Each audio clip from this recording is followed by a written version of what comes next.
I love this gospel parable this morning because it's so real. You can picture yourself in the scene, seeing the landowner with that servant. And he was desperate. I will pay you back. I'll do anything. And he's looked at with compassion. You can almost see the sparkle in the eye. And he forgives him the entire loan. But what even makes it more real is then he goes off and then starts lashing out at somebody else. He's been given a get-out-of-jail-free card. And then 2 seconds later, kind of forgets about it or takes it for granted or something.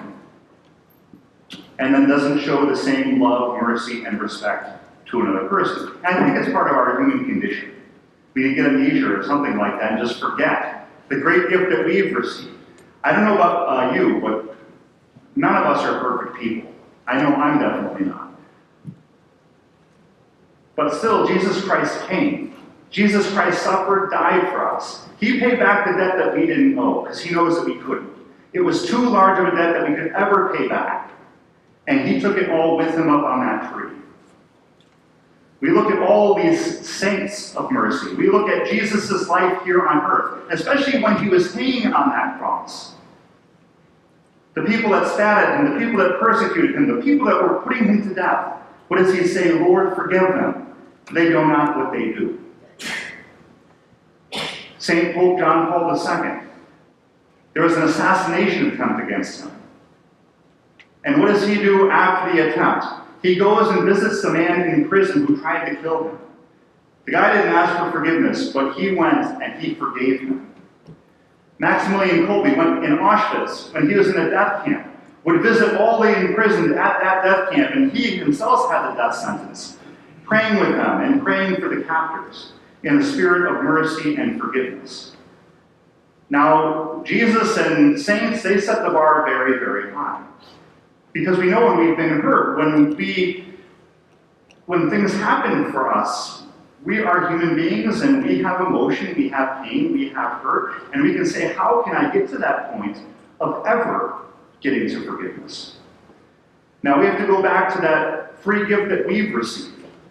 When we go to that sacrament of reconciliation, when we receive the Eucharist, when we come to the Lord with humble and contrite hearts, we bring all of our stuff. We bring everything, our pains, our sinfulness, everything that we could ever have done wrong. And if our God were a wicked God, we'd be standing on our pile and he'd say, okay, we need to go through this one by one. Let's look at every single sin and get down and dirty. I'm going to make you feel like garbage. But no, what does he do? He stands up there on the pile. He says, don't look down. I know you came to me as we are. He puts his arm around us and he is looking forward to the future. He says, I know your potential. And with my love and with my grace, you can be better than you can be yourself.